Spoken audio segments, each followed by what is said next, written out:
Hello again. Today we're going to continue our discussions of Kant's ethics.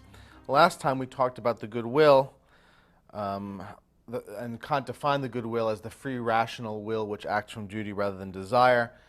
Kant believes, of course, that the good will is the only thing that's intrinsically good because it is all other goods depend upon a good will making use of them. So anything else which we might think to be of value in the hands of a bad will be turned bad.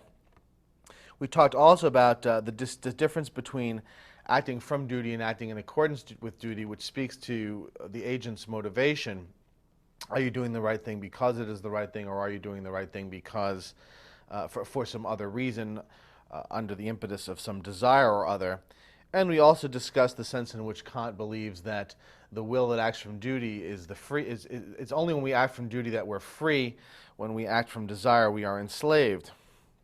The one thing we did not talk about was the content of moral duty, and that's what we're going to spend a good part of today talking about. There are two key characteristics of moral obligation and of moral commands that Kant focuses upon in his account of moral duty. The first is that moral obligations are universal. The idea is that moral duty applies universally to all rational beings, and this is because, if you recall, moral laws are laws of reason, right? We talked last time about how the good will is the rational will, how reason is the faculty which identifies moral duty, and thus moral duty is always going to be rational. The moral thing to do is always going to be the rational thing to do. And thus, the sense of universality that Kant has in mind is the domain or the kingdom, and you'll see later why I use the word kingdom, the kingdom of rational beings. So the idea would be that if we discover somewhere that there are aliens who are rational, the moral law would apply to them too, the moral law being laws of reason, not laws of human nature. Kant says this on page 20 of your copy of the groundwork, and if you look at the bottom of page 20, he says, quote, "Unless we want to deny to the concept of morality any truth and any relation to some possible object, we cannot dispute that its law is so extensive in its import that it must not hold only for human beings, but for all rational beings as such, not merely under contingent conditions and with exceptions, but with absolute necessity. Then it is clear that no experience could give occasion to infer even the possibility of such apodictic laws." So Kant is very clear that that one of the characteristics of moral obligations is their universality. And I think that aside from Kant's sort of technical commitments here, his commitments to this idea of laws of morality being laws of reason, I think there's also a more common sense notion working here, and that is that, look, isn't precisely what distinguishes a moral obligation from some sort of more contingent practical obligation precisely the fact that moral obligations are universal, right? That moral duties are universal. Isn't that what distinguishes duties from preferences? Okay. So if you think about it, I might be obligated by a contract to do something, but of course that obligation only holds within the context of the contract. And Kant's point here is, look, isn't precisely what distinguishes a moral obligation from, let's say, a contractual one, is precisely that the moral obligation is universally binding, whereas the contractual obligation is only binding within the context of the contract. Isn't it precisely that distinction between a universally binding obligation and an only contextually binding one? Isn't that indeed the key distinction between that makes the difference between moral obligations on the one hand and obligations of other kinds? So I think that there is also a common sense notion at work here, as not simply this sort of technical, formal notion of the kingdom of rational beings and the universal laws of morality that apply to them. The second of these two characteristics of moral obligation that Kant wants to focus on is that moral imperatives are categorical. Now, by an imperative, we simply mean a command, right? An imperative is a command. You ought to do this, you ought not to do that. And he says moral imperatives are always of a categorical form, as opposed to a hypothetical form.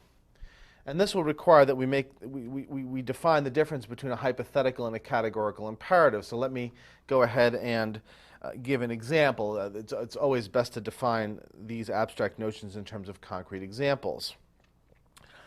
Here's an example of a hypothetical command. And this will, aside from my accent, this will reveal, I think, where I'm from. Here's an example of a hypothetical command. If you want to get to New York's East Village, you ought to take the 4, 5, or 6 train.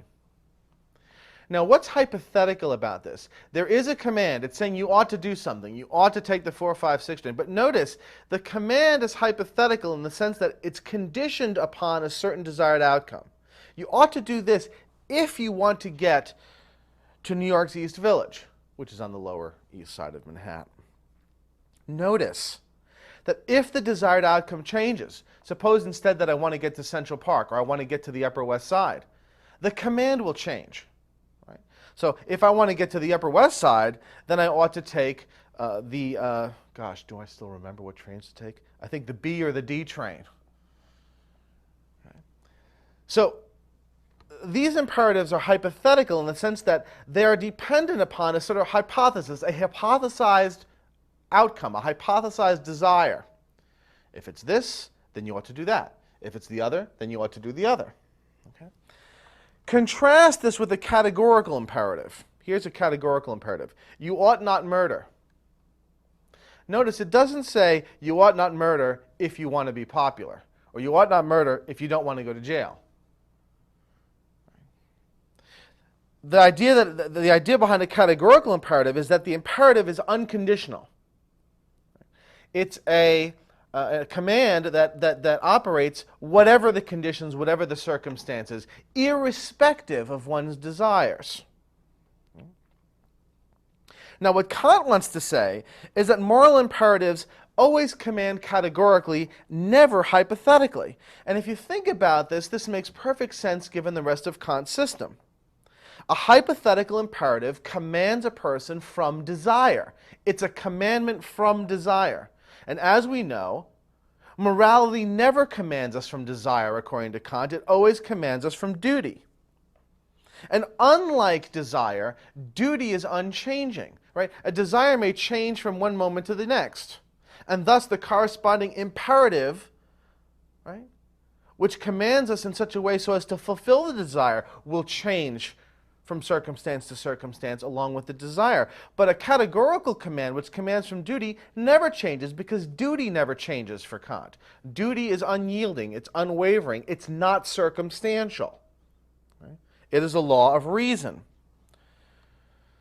And so for this reason, moral commandments for Kant are always categorical, and other forms of commandments, other imperatives, are hypothetical. And if you think about these two characteristics of moral obligation, the idea that on the one hand moral obligations are always universal, they apply to all rational beings, and B, that moral commandments are always categorical, they always command unconditionally and irrespective of the circumstances, I hope you can see that one of the nice things about Kant's moral philosophy is that you can identify a moral obligation or a moral command entirely by its form. Right? Whenever you see a commandment that has both a universal, that both has a universal scope, a universal application, and a categorical form, you know that that's a moral command. Whereas if you have a command that does not apply universally but only applies within a certain context and has only conditional, commands only in a conditional form, you know that it's not a moral command. So for Kant, moral obligations and imperatives are always identifiable by their form, and their form is always that they are always of universal scope and always categorical in the way that they command us. Now, moving on to another sort of key notion that we have to have in hand in order to understand Kant's moral philosophy. And what we are working up to is going to be an articulation of a single supreme moral principle, which for Kant will be the test, will provide the means by which to test any action that we are contemplating at any given time or place. Another key notion that we have to have in hand is the concept of a maxim. Now for Kant, every autonomous, morally rateable action is consciously willed. We know this from last time. For Kant, The idea of morality is tied essentially and inherently to the idea of autonomous free willing.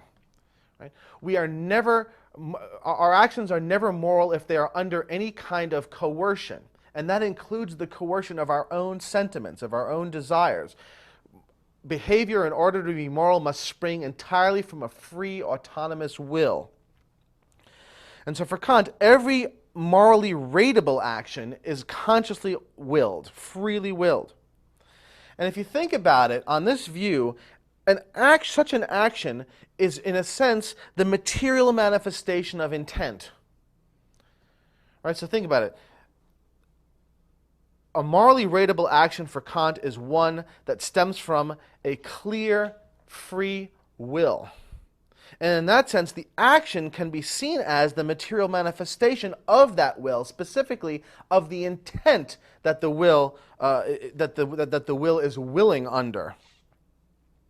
Intentions, of course, are in a sense the manifestation of a principle, or at least they imply a principle.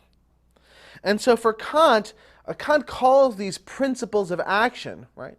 These intentions, which are the manifestations of principles which yield actions, he refers to these principles of actions as maxims.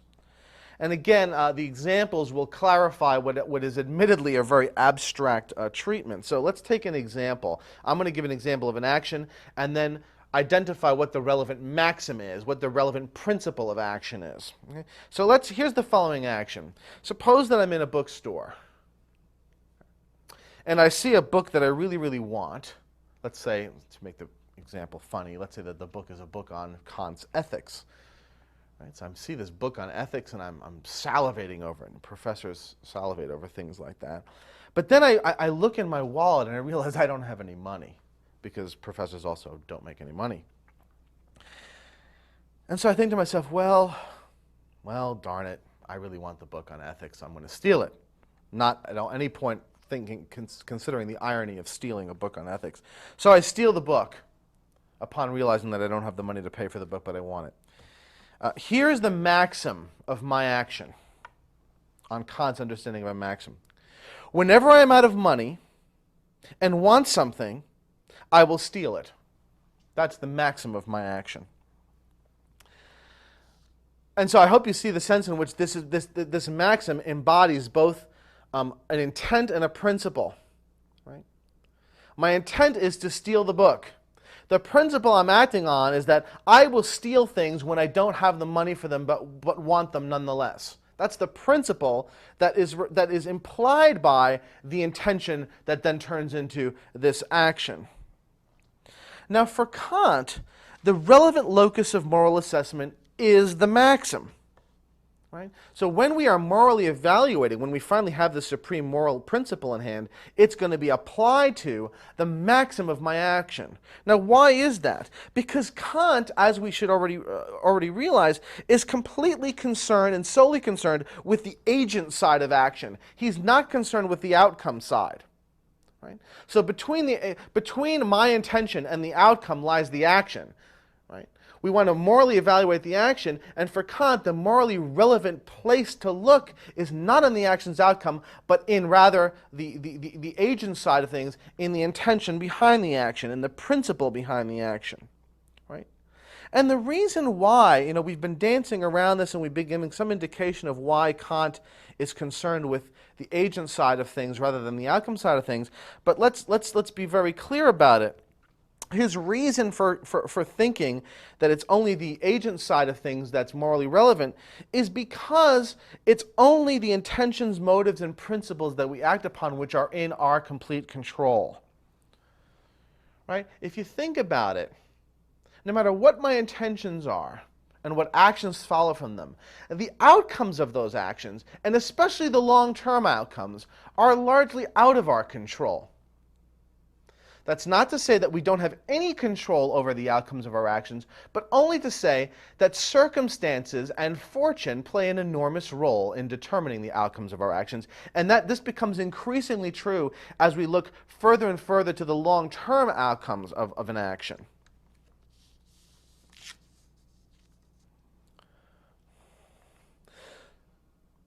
Because the outcomes are largely out of our control, Kant thinks that they are not a suitable basis upon which to rest a moral assessment. For Kant, there is no sense to making a moral evaluation of someone on the basis of an aspect of their action that's not within their control. Remember, for Kant, moral agency is the chief characteristic of rational autonomy. Right? It is because we are free and rational that we are subject to moral assessment. It is only because when we act from duty that we have genuine agency over what we do that we become subject to moral assessment at all. And so it makes sense that moral assessment should always be and only be directed towards that aspect of action over which we have control. And the aspect of action over which we have control is the aspect that leads up to the act. Everything after the act has been performed is, in a sense, relegated to the world. And that is not within our control.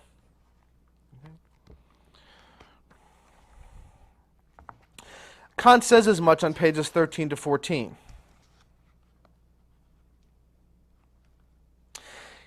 Towards the bottom, only what is connected with my will, merely as ground and never as effect, what does not serve my inclination but outweighs it, or at least excludes it altogether from calculation and making a choice, can be an object of respect and so a command. Now, an action from duty is to put aside entirely the influence of inclination, and with it every object of the will. Hence there is left for the will nothing that could determine it except objectively the law, and subjectively pure respect for this law. And so the maxim of complying with such a law, even if it infringes upon all my inclinations. Thus, here's the key part, thus, the moral worth of an action does not lie in the effect expected from it, and so too does not lie in any principle of action that needs to borrow its motive from this expected effect. For all these effects could have also been brought about by other causes. So, for example, remember, Mill says, well, what determines the moral value of your action is whether or not it makes people happy. And Kant says, whether or not people are made happy can be determined by things having nothing to do with you. Indeed, a person may be made happy or unhappy irrespective of what you intended by your action. So how can you be morally evaluated on that basis? That would be to morally evaluate you on a basis that has nothing to do with anything you control. No, Kant says, the relevant basis on which to evaluate you morally is on all that stuff that happens prior to acting. Right? The conceiving of an intention, the principle manifested by that intention. Whether or not one is willing from duty or willing only in accordance with duty, willing from some desire or other. Those are the relevant bases for moral evaluation. Not outcomes, which not only are largely a matter outside of your control, but which could have occurred irrespective of whether you ever acted or not. All right, so with this idea of a maxim under our belt, and this understanding that for Kant the sole relevant focus of moral attention is on the agent and on his intentionality, on his mindset, we're now ready to articulate Kant's supreme moral principle and to deploy it in some examples to see how it works. Kant gives an initial formulation of the supreme moral principle, and I say initial because over the course of this book, and we of course are not reading the whole book, over the course of this book he gives several formulations of this principle, all of which are supposed to be, incidentally and interestingly, equivalent. But the main formulation occurs on page 31, and actually he states it in two slightly different forms. I'm only going to give us the first. Page 31. Middle of the page. There is, therefore, only a single categorical imperative, and is this, right? Remember, moral imperatives are categorical imperatives, and he's saying there is just one supreme moral principle. Quote, act only in accordance with that maxim through which you can at the same time will that it become a universal law. Act only in accordance with that maxim through which you can at the same time will that it can become a universal law. Let me say a few things about this by way of analysis. Note, first of all, as I already mentioned, the principle serves as a test for the moral rightness or wrongness of any action. So when you're considering doing something, the idea is you contemplate the maxim of your action, you apply this test to it, and the test will tell you whether the action is right or wrong. If we interpret this supreme moral principle into sort of ordinary language, what Kant is essentially saying is that you should only do those things which it is possible to wish that everyone else should do them. Right? So what Kant is saying is, look, if you're going to do X, the relevant moral question is it possible for me to wish that everyone should do X? If I can't wish that everyone should do X, then I shouldn't be doing X. There is obviously a certain relationship of this supreme moral principle to the golden rule. The golden rule says, do unto others as you would have done unto yourself. But this isn't exactly the moral rule. Notice that it encapsulates all of the distinctive qualities of moral obligation that we've discussed. Right? Act only in accordance with that maxim through which you can at the same time will that it will become a universal law. Well, first of all, it focuses on the maxim. So it is a test that is targeted upon the motivations, the intentions behind an action. Notice also that it speaks to morality as being universal. Right? And so there is a universality test built into the supreme moral principle. If what you're doing is right, then everyone, at least in principle, everyone should be doing it. And if everyone shouldn't be doing it, then it shouldn't be right, because right and wrong hold for everyone, for all rational beings. It also includes the notion of morality as rationality. And although the word rational doesn't appear here, it is implicit in Kant's use of the word can. Act only in accordance with that maxim through which you can at the same time will that it will become a universal law.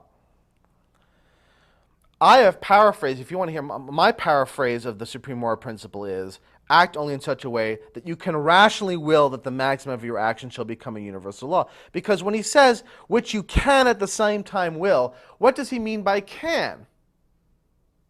He means that you can will it without logical contradiction. That is, you can will it without violating your reason, without violating the conditions of rationality.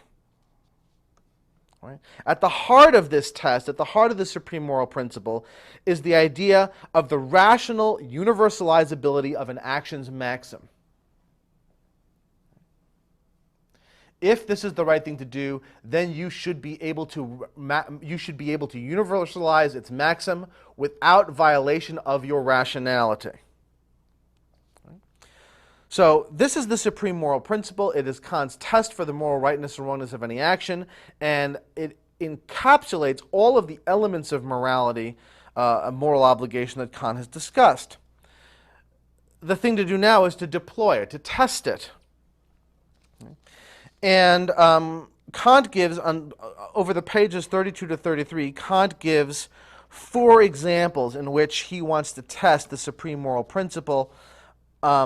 I'm going to discuss 2 of the 4 examples. So I'm going to discuss the false promise example and the charity example. But you, for your own studying and for your own understanding, should go ahead and see if you can do exactly what I'm doing for the other 2 examples. So what I'm going to do is I'm going to take an example of an action. These are Kant's examples. I'm going to take the example of an action, identify the maxim, and then apply Kant's supreme moral principle. And I think for your own understanding, you should, as a sort of homework assignment, do this yourself for the other 2 examples. Okay? Let's start with the false promising example. Okay. So Kant says, page 32, finds himself urged by need to borrow money. He well knows that he will not be able to repay it, but sees also that nothing will be lent him unless he promises firmly to repay it within a determinate time. He would like to make such a promise, but he still has enough conscience to ask himself, is it not forbidden and contrary to duty to help oneself of need in such a way? supposing that he has still decided to do so. Right? So here we have a guy, he's out of money, he needs to borrow money. He knows he's not going to be able to repay the money he buys. That he's going to have to lie because he knows that no one's going to lend him the money unless he promises to repay it. So the action is borrowing money on a false promise to repay. Right? This is a form of lying. Now, what's the maxim?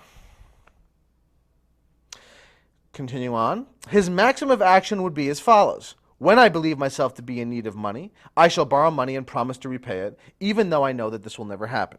So the maxim is, whenever I'm out of money and can get some from borrowing it on a false promise to repay, I will do so. Now the question is it morally right to do this? Let's apply the supreme moral principle. Can I rationally will that this maxim should be a universal law? Can I rationally will? Can I will that everyone should borrow money on false promises to repay or borrow anything on false promises to give back? Can I will such a state of affairs? Can I will such a world without violating my rationality? And his answer is no. He thinks it is literally impossible to will such a world. Because in a world where everyone made false promises, no one would be able to make any promises because no one would believe promises. Right? In other words, when I borrow money on a false promise to repay, I am willing a world in which I could not do what I am doing right now. And that is a classic example of willing a contradictory state of affairs, of violating one's reason. So the only way to perform this action is to abandon reason, to will something that is explicitly and obviously contradictory. And for Kant, this is the classic hallmark of an immoral action. An action whose maxim cannot be universalized without violating the principles of reason. Let's take another example, the charity example. Page 33. He's describing now a fourth person because he gives four examples. Person for whom things are going well, while he sees that others, whom he could very well help, have to contend with great hardships. He thinks, what is it to me? Let each be as happy as heaven wills, or as he can make himself. I shall take nothing from him, nor even envy him, only I do not care to contribute anything to his welfare or to his assistance in need. So, the action in question is refusing to help someone in need, even when one has the means and the opportunity. So, I mean, for example, I'm sure, well, maybe not for you, but living where I used to live in Manhattan, I lived in Queens and other places, I would constantly pass beggars on the street and in the subway, and they'd ask me for money. And most of the time, I had the means. I had the quarter or whatever it is that they would have been satisfied with, and they were clearly in need. Right, so the action is refusing to help someone in need when one has the means and the opportunity. Now the question is, what is the maxim? What is the principle on which I'm acting? The maxim would go something like this.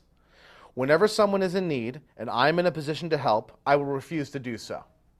Right, that's the maxim. The question is, can this be universalized? Can we will a world in which everyone acted on this maxim without violating reason, without violating the principles of rationality? In other words, can I rationally will a world of universal hard-heartedness? Kant says, it is impossible to will that such a principle hold everywhere as a law of nature. For a will that decided this would conflict with itself, since many cases could occur in which one would need the love and sympathy of others, and in which by such a law of nature arisen from his own will, he would rob himself of all hope of the assistance he wishes for himself. So the idea is, I cannot rationally will a world of universal hard-heartedness, because inevitably a time will come along when I need help. And I will ask for it. And in asking for it, I will be asking for something which will require that we not have a world of universal hard-heartedness. So when I refuse to give the beggar a quarter, What I am doing is willing a world of universal hard-heartedness, which then would make it impossible for me to ask help of anyone. And Kant thinks that this, too, is to will something that is a violation of reason, because it is to will a contradiction, and thus this action violates the supreme moral principle and is wrong. Okay, we've talked about Kant's supreme moral principle. We've given some examples.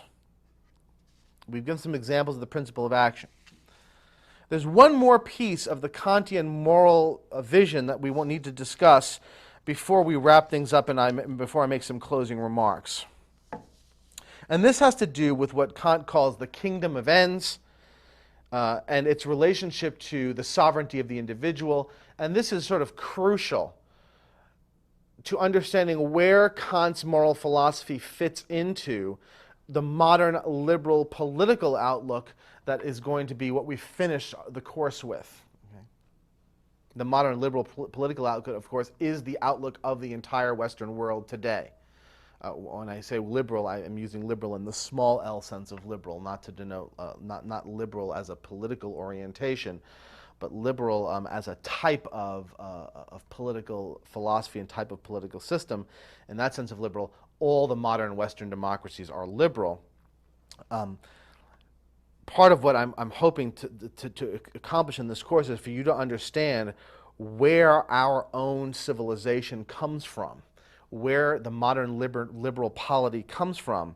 And one of the key ingredients is the Kantian idea of the sovereignty of the individual. And so, and one of the other key ingredients is some of the stuff that we talked about with respect to Mill and utilitarianism. And I'm going to bring these elements, these source materials out when we start talking about liberal political theory, modern liberal political theory. But here I want to finish our discussion of Kant with a discussion of his notion of the kingdom of ends, and this relates directly to his understanding of the sovereignty of the individual, which is his chief contribution to modern liberal political theory. When Kant speaks of the kingdom of ends, he means the moral universe. You say, well, what's the moral universe as opposed to the universe as the natural universe? Well, I'm glad you asked, even though you didn't. The moral universe is the universe that is created by the act of willing the moral law, which is unique to rational beings, right? So if you think about what we've been talking about this whole time, every time a free, rational individual acts, he is willing the moral law. When he acts from duty, when he acts from the motivation of moral obligation, he is willing the moral law. Remember, when we talked last time, when we just talked a minute ago about applying the supreme moral principle to actions, we're constantly asking, what type of a world am I willing through my action? When I rationally try to universalize this maxim, what sort of world am I willing? And Kant literally thinks that we create the moral universe when we will and act. I'm using will as a verb. We create the moral universe when we will and when we act. And what's distinctive about the moral law is that it's the product of the combined efforts of every person's rational will. In a sense, it's a collective creation of ours.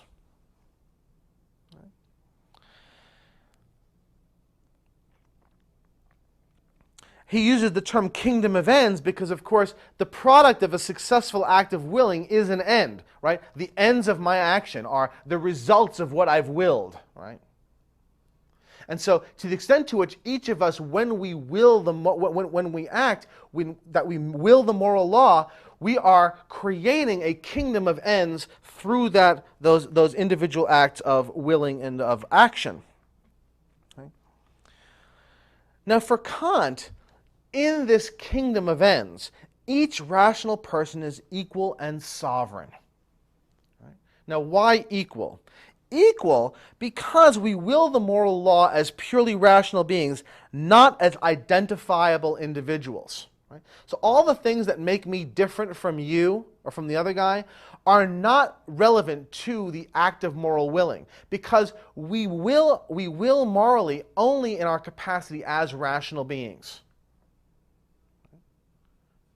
The moral law is willed from pure reason. It is not willed from the contingencies of our desires, our inclinations, our particular circumstances. We only act morally when we will from duty, when we will from pure reason, operating alone. And so when it comes to the creation of the moral universe, each person has an equal contribution, makes an equal contribution to that moral universe. So I said in the kingdom of ends, each rational person is equal and sovereign. I've explained the sense in which we're equal. Now, in what sense are we sovereign? We're sovereign because each of us is an author of the moral law, and thus each of us is a creator of the moral universe. Right? So in a sense, the moral universe is a universe in which every person is equally a king, because every person is equally an author.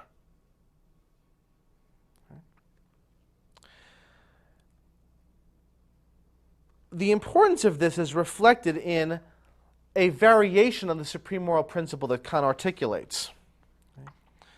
So he's just finished describing the kingdom of ends. And let me read to you his little description of the kingdom of ends. This is page 41.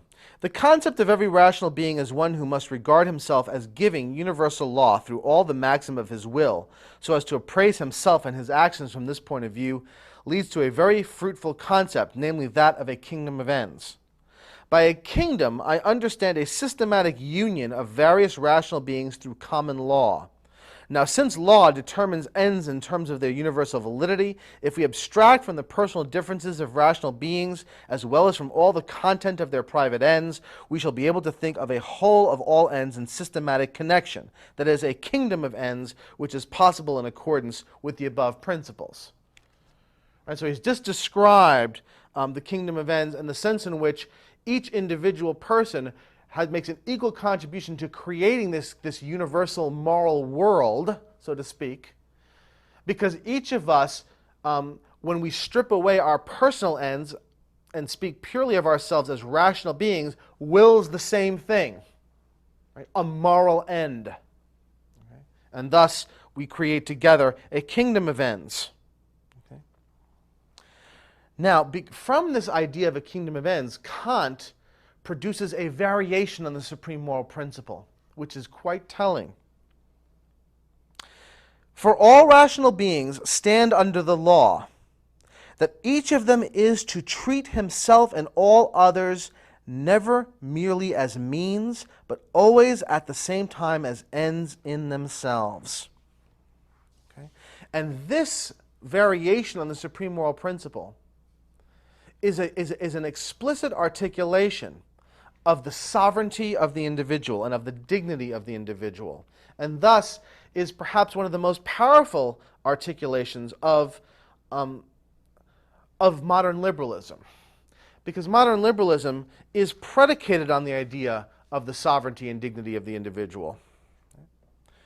So let's just restate this variation on the supreme moral principle. He's saying we are always to treat ourselves and others as ends, not as means, which means we must always respect others' moral agency. We must never use other people. To use a person, to treat them as a tool, as an instrument to your ends, is to deny them their role as equal sovereign beings in the kingdom of ends, as equal authors of the moral universe.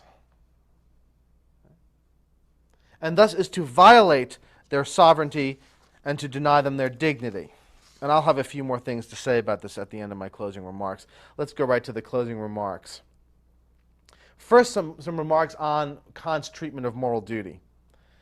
The two cases that I've given, the case of lying and the case of refusing to give charity, are two of the best cases for Kant, because there's a pretty clear sense in which the person who acts in either of these ways is acting in a contradictory sort of way, is acting in a way that contradicts what he's willing. Other cases don't fit that well into this analysis. In other words, and I think if you consider the two other cases that I don't give, part of the reason I chose the ones I chose is because they're the best cases, and I want you to discover for yourself that with the other cases he gives, the supreme moral principle doesn't apply quite as well. The problem is that it's not at all obvious that behind every case of moral wrongness, one can find a logical inconsistency. In other words, I don't think it's true that every time someone acts wrongly, it's because there is some logical inconsistency behind their action. Similarly, it's not at all clear to me that every case of moral rightness rests upon a bedrock of rational thinking.